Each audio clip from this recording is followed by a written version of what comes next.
Price the lord, hallelujah. പ്രിയ സഹോദരങ്ങളെ, നിങ്ങളെ സമ്മതിക്കണം.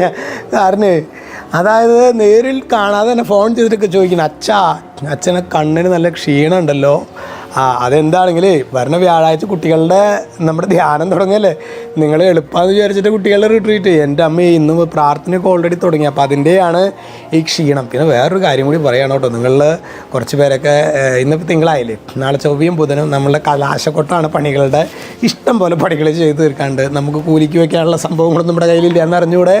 അപ്പോൾ അച്ഛൻ തന്നെയാണ് ഇപ്പോൾ കുറേ സ്ഥലങ്ങളിൽ കയറി ചെന്ന് ചെയ്യണതൊക്കെ അപ്പച്ചനാണ്. അപ്പോൾ നിങ്ങൾക്കൊരു പക്ഷേ അൾത്താരയിൽ ചിലപ്പോൾ ശുശ്രൂഷ ചെയ്യാൻ പറ്റുന്നത്, ബലിയർപ്പിക്കാൻ നിങ്ങൾക്ക് പറ്റില്ല, സംസാരിപ്പിക്കാൻ പറ്റില്ല.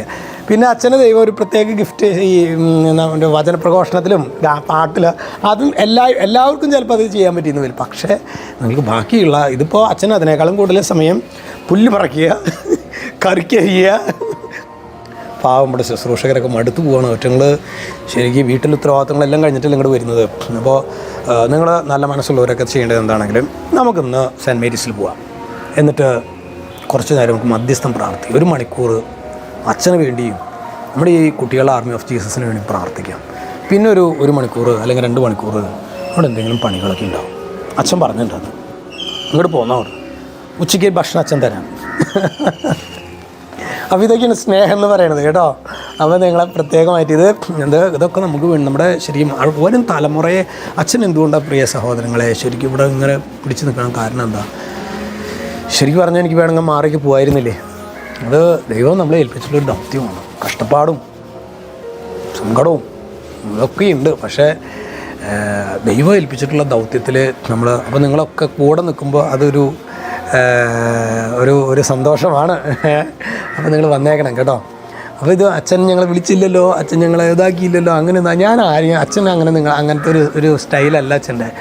വായോ എന്ന് പറഞ്ഞാൽ ഡയറക്റ്റ് ഇതൊക്കെ കോമൺ ആയിട്ട് പറയുന്നല്ലാതെ എനിക്ക് പേഴ്സണലായിട്ട്, കാരണം ഇനിയിപ്പോൾ ഞാൻ വിളിച്ചിട്ട് ഇനിയിപ്പോൾ അവർക്ക് വരാൻ പറ്റിയില്ലെങ്കിൽ വിഷമാവോ എന്നൊക്കെ കരുതി അച്ഛൻ അങ്ങനെ പേഴ്സണലായിട്ടുള്ള വിളികളൊക്കെ അച്ഛൻ്റെ വളരെ കുറവായിരിക്കും.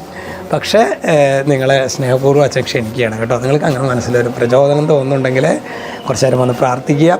പിന്നെ ഇവിടെ അടുക്കളയിലും അല്ലെങ്കിൽ എവിടേക്കാണോ ഇവിടെ സഹായം ആവശ്യമുള്ളത് അവിടെയൊക്കെ നിങ്ങൾ സഹായിക്കാനൊക്കെ ആയിട്ട് നല്ല മനസ്സുണ്ടെങ്കിൽ, ആരോഗ്യമുണ്ടെങ്കിൽ നിങ്ങൾ പ്രത്യേകം വരണം. യേശുവിൻ്റെ നാമത്തിൽ നിങ്ങൾ ഓരോരുത്തരോടും എന്ന വണ്ണം. അപ്പോൾ ചൊവ്വാഴ്ചയോ തിങ്കളോ ചൊവ്വയോ ബുധനോ ഒക്കെ പോകുന്നോ, വ്യാഴം വെള്ളി ശനിയൊക്കെ മോസ്റ്റ് വെൽക്കം. കുറേ സമയത്ത് അവിടെ പ്രാർത്ഥിക്കുക. എന്നിട്ട് കുട്ടികൾക്ക് വേണ്ടി പ്രാർത്ഥനയിലാണ് ഇനിയുള്ള കാലഘട്ടത്തിൽ പ്രിയ സഹോദരങ്ങൾ നമ്മൾ മക്കൾ കയറിപ്പോകുള്ളൂ കേട്ടോ. ഇന്ന് നമ്മൾ ധ്യാനിക്കുന്നത് എസെക്കിയേലിൻ്റെ പുസ്തകം 18:23 അവിടെ വചനം പറയാണ്, ദൈവമായ കർത്താവ് ചോദിക്കുന്നു, ദുഷ്ടൻ്റെ മരണത്തിൽ എനിക്ക് സന്തോഷമുണ്ടോ? അവൻ ദുർമാർഗത്തിൽ നിന്ന് പിന്തിരിയുകയും ജീവിക്കുകയും ചെയ്യണമെന്നല്ലേ എൻ്റെ ആഗ്രഹം. അപ്പോൾ പ്രിയ സഹോദരങ്ങൾ, അതായത് ദുഷ്ടൻ്റെ മരണത്തിൽ സന്തോഷിക്കുന്ന ഒരു കർത്താവല്ല ശരിക്കും. അപ്പോൾ എന്താ ഉണ്ടാകുന്നത്? നമ്മളൊരു വ്യക്തി ദുഷ്ടത പ്രവർത്തിക്കുമ്പോൾ അല്ലെങ്കിൽ തിന്മയുടെ വഴിയിലൂടെ പോകുമ്പോൾ എന്താ വിഷയം എന്ന് വെച്ച് കഴിഞ്ഞാൽ കർത്താവിന് നമ്മുടെ ജീവിതത്തിൽ ഇടപെടാൻ പറ്റാത്തൊരവസ്ഥ വരെയാണ്. കാരണം നമ്മുടെ കർത്തൃത്വം പിശാചനായി. അപ്പോൾ അതുകൊണ്ടാണ് പാപത്തിൽ നിന്ന് ഓടിവായോ സിംഹത്തിൽ, അതായത് സിംഹത്തിൽ നിന്നെന്ന പോലെ പാപത്തിൽ നിന്ന് ഓടിയകലാണെന്നൊക്കെ പറഞ്ഞിട്ട് പറയുന്നില്ലേ. കാരണം എന്താ സഹോദരങ്ങളെ, ശരിക്കും പാപത്തിൽ പെട്ടുകഴിഞ്ഞാൽ നമ്മുടെ പ്രവർത്തന സ്വാതന്ത്ര്യം, യേശുവിനെ നമ്മുടെ ജീവിതത്തിലുള്ള പ്രവർത്തന സ്വാതന്ത്ര്യം നഷ്ടപ്പെടുകയാണ്. അതുകൊണ്ട് പ്രിയ സഹോദരങ്ങളെ, അതുകൊണ്ടാണ് സ്വർഗം പറയുന്നത് നമ്മുടെ മടങ്ങി വരവനായിട്ട് യേശു ആഗ്രഹിക്കുന്നുണ്ട്, നമ്മുടെ തിരിച്ചു വരവനായിട്ട് യേശു ആഗ്രഹിക്കുന്നുണ്ട്. അപ്പോൾ അതുകൊണ്ട് ഇന്ന് ഒരുപക്ഷെ വലിയ ഒരു ദുരവസ്ഥയിലായിരിക്കാം, ഒരു ആത്മീയ ജീവിതത്തിലെ മരവിപ്പ്. ചിലപ്പോഴൊക്കെ നമ്മുടെ ജീവിതത്തിലെ പ്രിയ സഹോദരങ്ങൾ ഒരു കാലത്ത് അതിശക്തമായ ദൈവാനുഭവങ്ങളിലൂടെയൊക്കെ കടന്നുപോയവരായിരിക്കാം നമ്മൾ. പക്ഷെ അത് പറഞ്ഞിട്ട് കാര്യമില്ല. ഒരുപക്ഷെ നമ്മളോട് പലരും പറയുന്നുണ്ടാവും, അച്ഛാ 5 വർഷം മുമ്പ്, 15 വർഷം മുമ്പ്, 20 വർഷം മുമ്പ്, 40 വർഷം മുമ്പ് അച്ഛാ എന്തായിരുന്നു? തീയായിരുന്നു.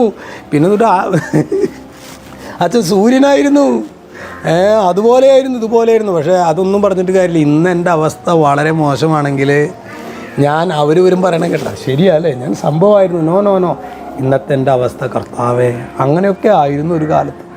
ഇന്ന് എൻ്റെ അവസ്ഥ ഒരു മേന്മയില്ലാത്ത വിധത്തിൽ, ഒരു സാധാരണക്കാരൻ്റെ ആത്മീയത പോലും എനിക്കില്ല കർത്താവേ എന്ന് സത്യസന്ധമായ വിധത്തിൽ ഏറ്റുപറയാം. ധൂർത്തപുത്രൻ, അവൻ്റെ ജീവിതം നശിക്കാൻ പല കാരണങ്ങളുണ്ടായിരുന്നു. പക്ഷെ തിരിച്ചു വരാനായിട്ടുള്ള ഏക കാരണം സത്യസന്ധമായ ഏറ്റുപറച്ചിലാണ്.